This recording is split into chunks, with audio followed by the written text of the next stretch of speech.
Bismillahirrahmanirrahim.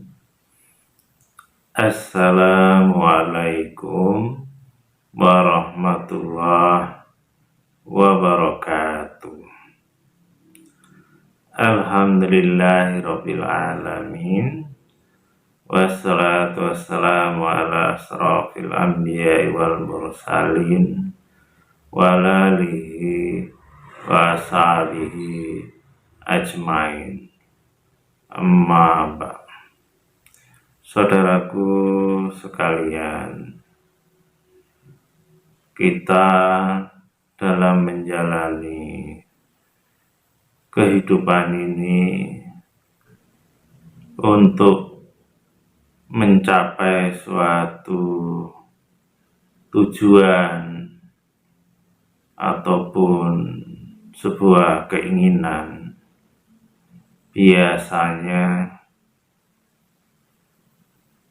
ada rasa atau sifat tergesa-gesa, inginnya apa yang kita inginkan itu segera tercapai atau terwujud, dan itu manusiawi. Tapi bukan berarti apa yang kita inginkan tersebut mesti dibenarkan, karena semuanya ini harus kita lakukan dengan tenang, dengan baik dan benar, dan juga harus kita pikirkan baik buruknya atau manfaatnya dan lain-lain sebagainya. Karena jangan sampai kita itu melakukan sebuah kesalahan atau kekeliruan yang menjadikan kita nantinya menyesal karena telah tergesa-gesa atau terburu-buru melakukan sesuatu yang sebenarnya itu bisa merugikan diri kita, baik di dunia ataupun di akhirat. Ya, umpamanya diantaranya adalah ketika keinginan kita itu yang terkait dengan orang lain, apakah itu dengan suami, istri, anak, orang tua, atau orang-orang yang ada di sekitar kita. Ketika keinginan kita itu tidak terwujud, kemudian kita marah atau kesal, maka sebenarnya itu juga termasuk sifat tergesa-gesa atau terburu-buru yang menjadikan kita itu nantinya bisa menyesal. Kenapa saya katakan seperti itu? Ya, diantaranya kesalahan yang kita lakukan itu, yang pertama, marah itu sebenarnya dilarang oleh Allah, karena di dalam Al-Quran sudah dijelaskan yang bunyinya wal kadhiminal ghaidh, yang artinya dan menahan marah. Yang ayat itu sebenarnya menjelaskan bahwa ciri orang yang masuk surga itu orangnya itu tidak pemarah, atau kalau ada sesuatu yang bisa membuat marah, dia bisa menahan emosi atau menahan marah. Artinya kalau siapapun itu orangnya melakukan itu, berarti dia telah melakukan sebuah kesalahan, sebuah dosa, karena telah melanggar perintah Allah, yaitu karena telah melakukan kemarahan yang sebenarnya tidak dibenarkan oleh Allah. Bahkan hadis Rasulullah juga sudah menjelaskan, wala taghdab walakal jannah, dan janganlah marah, maka bagimu surga.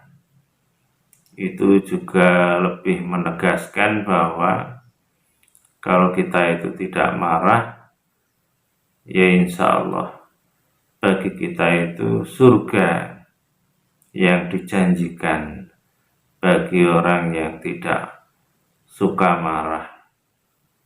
Insya Allah seperti itu. Dan yang kedua yang juga perlu kita pikirkan adalah terkait dengan takdir, bahwa apa yang sudah terjadi di dunia ini sebenarnya adalah takdir Allah, dan takdir Allah itu pasti baik, pasti benar. Jadi kalau kita itu marah terhadap sesuatu yang sudah terjadi di dunia ini, berarti kita bisa dikatakan tidak menerima takdir Allah yang sudah Allah tetapkan. Bukankah juga Allah sudah berfirman di dalam Al-Quran yang penggalan ayatnya berbunyi, wa ja'alna ba'dakum li ba'din fitnah atas birun, yang artinya, dan telah kami jadikan antara kamu dengan yang lain sebagai fitnah atau ujian.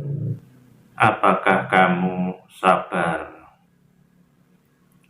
Dari ayat itu juga jelas sebenarnya kita dijadikan oleh Allah antara satu dengan yang lainnya itu hanya untuk ujian, dan ujian itu untuk menguji kesabaran kita. Apakah kita itu sabar atau tidak menghadapi orang-orang yang ada di sekitar kita. Seperti contohnya umpamanya, kalau anak yang kita miliki itu mungkin tidak melakukan apa yang kita inginkan, seperti disuruh sholat atau disuruh ngaji, mungkin tidak dilaksanakan. Disuruh sekolah yang benar, mungkin malah keluyuran, umpama seperti itu. Dan itu kalau dikaitkan dengan ayat yang kita sampaikan tadi, Kalau kita mau berpikir, maka sebenarnya itu adalah salah satu dari ujian yang Allah berikan kepada kita sebagai orang tua. Apakah kita sabar atau tidak? Kalau kita tidak sabar sebagai orang tua menghadapi anak yang seperti itu, dan itu adalah sebenarnya hanya ujian kesabaran bagi orang tua, dan itu juga takdir yang telah ditetapkan oleh Allah seperti itu, maka adanya adalah marah, kecewa, jengkel, tidak bisa menerima kenyataan karena anaknya tidak mau mengikuti apa yang kita inginkan, umpama seperti itu. Padahal yang diinginkan oleh Allah adalah kesabaran itu. Kalau kita bisa sabar, maka itu akan mendapat nilai amal soleh yang baik tentunya. Jadi yang diinginkan oleh Allah bukan hasil dalam bentuk anak itu harus nurut, bukan di situnya, tapi kesabarannya yang pertama itu. Dan bukankah kita juga diberikan contoh oleh Allah di dalam Al-Quran, kisah Nabi Nuh dengan istri dan anaknya yang sampai akhir hayat anak dan istrinya yang ikut tenggelam di air bah karena tidak taat kepada Nabi Nuh. Itu juga sebagai gambaran bahwa yang dinilai oleh Allah adalah kesabaran Nabi Nuh dalam membimbing, mendidik istri dan anaknya. Persoalan anak dan istri tadi ternyata pada akhirnya tidak mengikutinya, maka Nabi Nuh tidak disalahkan. Yang terpenting di situ adalah tugas Nabi Nuh sudah menyampaikan, mendidik, mengajarkan tentang kebenaran.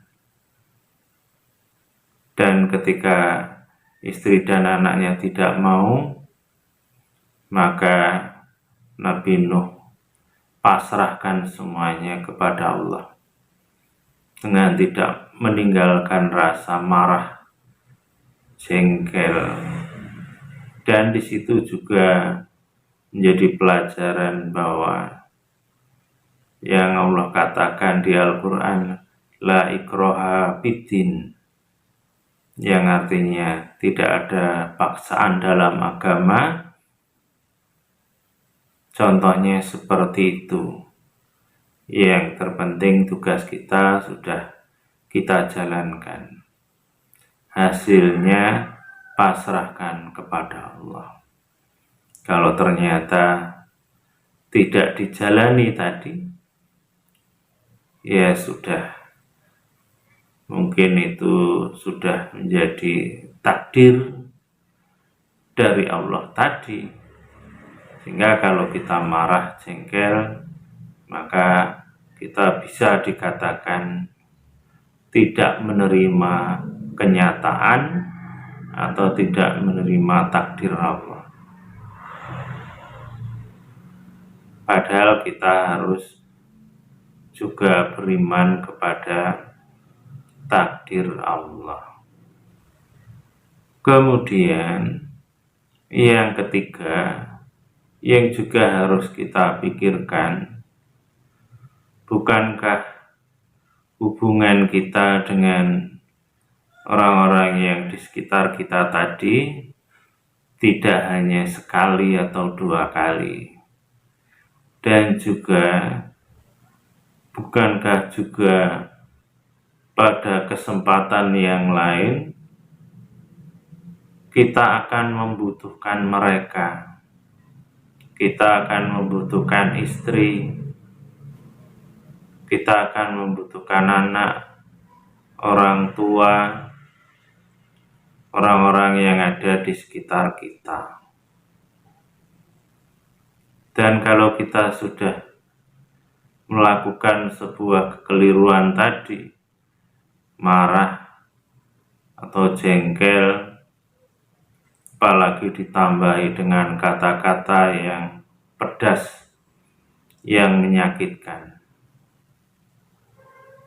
bagaimana kita suatu saat mau minta tolong, minta bantuan, atau minta hal-hal yang lainnya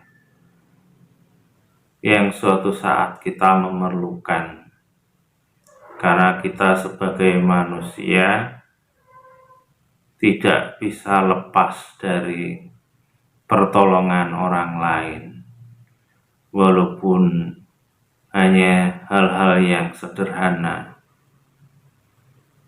Umpama kalau di rumah, kalau suatu saat kita itu sakit, siapa yang merawatnya? Siapa yang menolongnya? Bukankah orang-orang yang ada di sekitar kita, yaitu istri atau anak atau orang tua? Dan kalau kita punya hajat, bukankah juga kita membutuhkan orang-orang di sekitar kita? Dan kalau kita sudah terlanjur pernah marah, jengkel, mencela, apa kita tidak malu, tidak sungkan untuk minta tolong kepada mereka semuanya? Nah, ini menjadi gambaran bahwa kalau kita itu tidak hati-hati dalam menyikapi sesuatu, sehingga kita tergesa-gesa, kemudian marah, jengkel tadi, apalagi dengan kata-kata yang menyakitkan, mengecewakan, itu sebagai gambaran bagi kita kalau kita itu harus hati-hati, harus sabar, harus santai tapi pasti, santai tapi tidak main-main, karena penuh perhitungan apa yang akan kita lakukan, termasuk berpikir ketika apa yang kita lihat, kita dengar itu tidak mengenakan, tetap kita harus berpikir baik sangka, jangan tergesa-gesa, buruk sangka. Karena kalau kita itu salah, akhirnya yang menyesal kita sendiri, karena telah buruk sangka bahwa apa yang terjadi ini semuanya biasanya ada hikmahnya, sehingga kita tunggu saja jawabannya atau hikmahnya.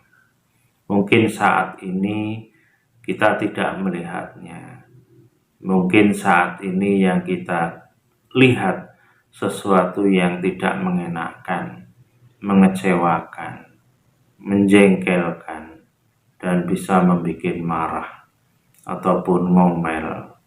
Tapi tunggu saja, sabar, sehari, 2 hari, seminggu, sebulan, setahun, bahkan kadang-kadang puluhan tahun baru tahu bahwa apa yang terjadi saat ini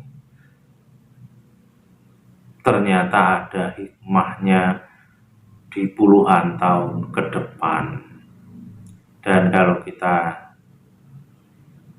tidak sabar, hasilnya akhirnya sebuah penyesalan.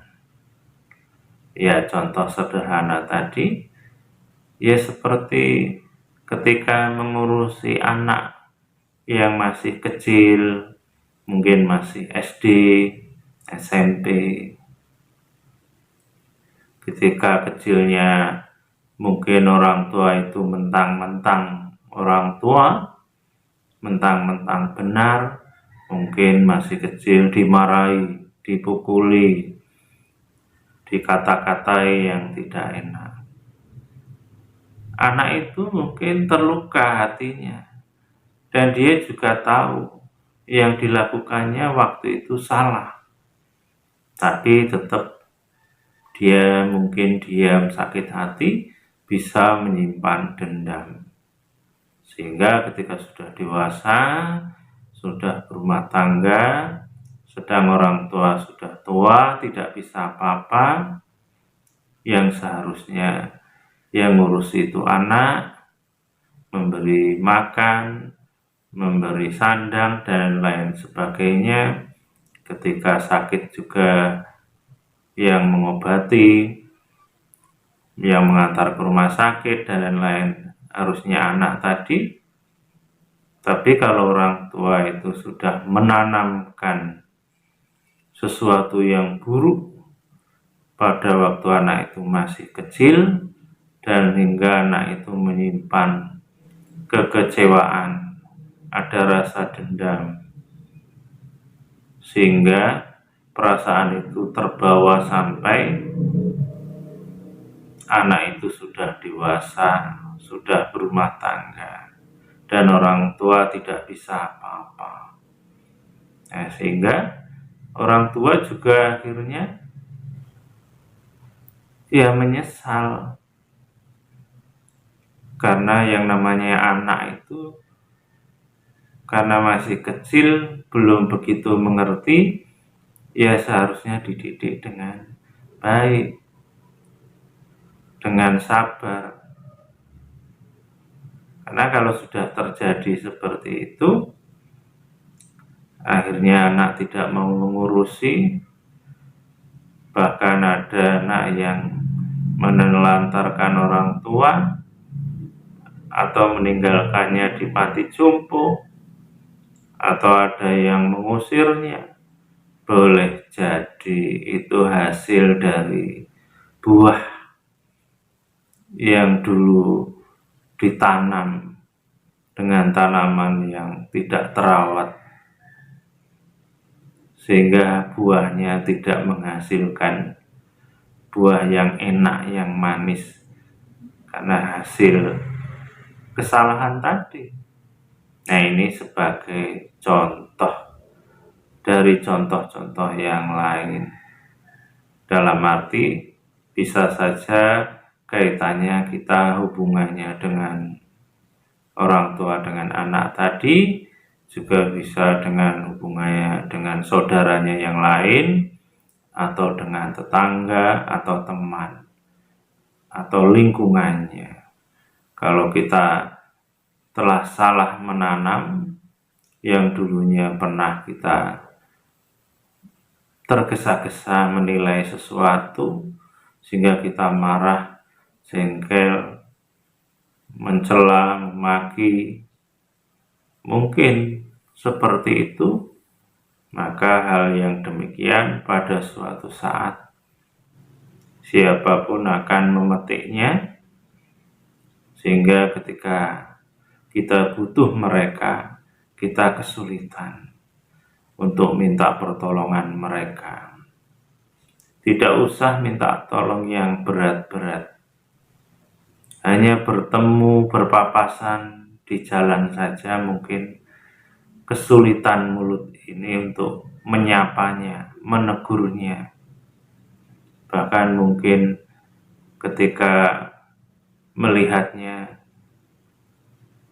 menyingkir agar tidak bertemu karena kesalahan yang pernah dilakukannya. Walaupun pada waktu itu posisinya benar, tapi cara menyikapinya yang tidak benar. Karena tidak semua kesalahan itu harus disikapi dengan marah atau jengkel, tapi harus disikapi dengan sabar, tenang, tidak emosi. Insya Allah seperti itu.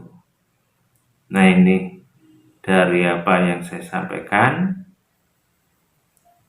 mudah-mudahan menjadi pelajaran bagi kita semua bahwa kita itu jangan tergesa-gesa menyikapi sesuatu itu dengan emosi, dengan marah, kesal, karena semuanya itu ada hikmahnya dan semuanya itu takdir Allah yang Allah perintahkan kepada kita agar kita itu sabar, dan dengan kesabaran itu Allah akan memberi nilai amal soleh untuk kita.